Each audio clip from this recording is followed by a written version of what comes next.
Am liebsten kocht Claudia Zimmermann so wie Franken vor 700 Jahren. Da gibt es 3 gute Gründe.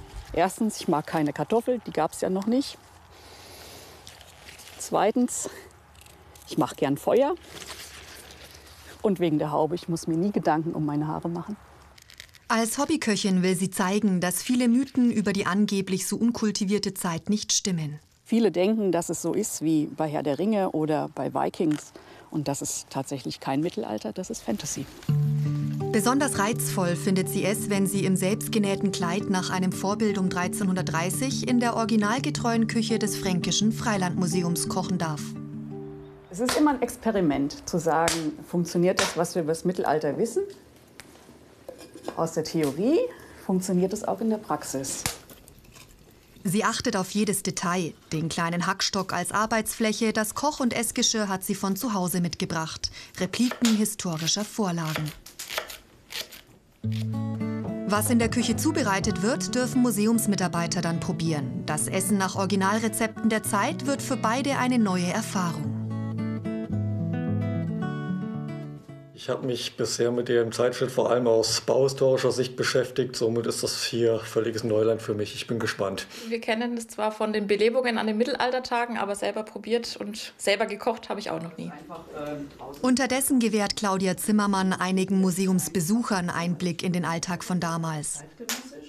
Die Mandel ist gewachsen an vielen Stellen, wo auch Wein gewachsen ist. Mandelmilch wird ganz, ganz viel verwendet, weil es eine Milch ist, die aus keinem tierischen Produkt besteht und dann ganz besonders wichtig war für die Fastentage.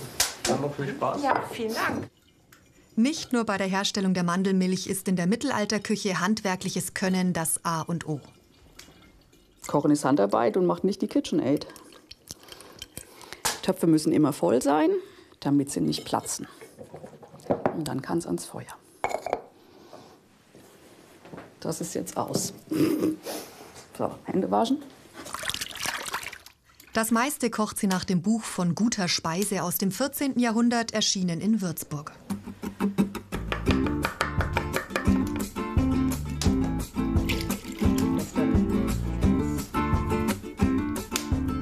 In den Rezepten steht es nicht ausdrücklich drin, was man zu tun hat, sondern oftmals sind die Rezepte sehr, sehr vage.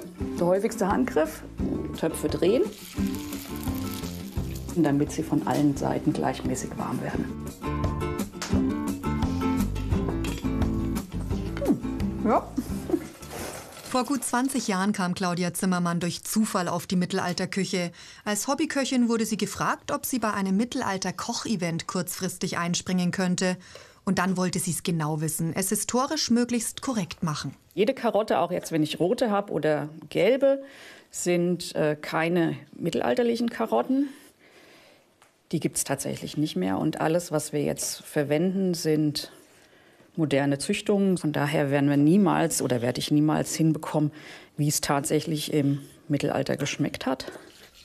Inzwischen wird sie als Mittelalterköchin nicht nur gebucht und macht Stadtführungen zum Thema. Sie belegt auch an der Uni Bamberg interdisziplinäre Mittelalterstudien. Ist noch nicht alles, es gibt noch mehr. Krapfen gefüllt mit Speck und Käse, Lauchgemüse, gekochte Mandelmilch, Brot und süß-saure Rüben, Rindfleisch mit Datteln, hausgemachte Pastete mit Himbeersoße und Süß und herzhaft gemischt, sauer mit salzig oder sauer mit süß und einfach in der Reihenfolge, wie man das möchte. Spannend. Dann traue ich mich an so eine Teigtasche. Ich würde auch eine nehmen. Wie so eine gefüllte Calzone fast, in klein. Wir haben so ein bisschen auch eine Kombination aus süß und würzig, aber es ist jetzt auch nicht überwürzt oder auch nicht zu wenig. Ich finde, man kann es sehr, sehr gut essen. Mittelalterrezepte für den heutigen Gaumen durchaus auch tauglich. Ich würde es nachkochen. wie es 1335 tatsächlich schmeckte, bleibt weiter zu ergründen. Ist ein wundervolles Hobby, meiner Meinung nach das schönste Hobby der Welt. Historische Küche ist spannend, es ist vielseitig, es hat ganz viele Aha-Erlebnisse und ja, ein Hobby, das ich schon lange mache, ungefähr 20 Jahre und auch hoffentlich noch 20 Jahre machen werde.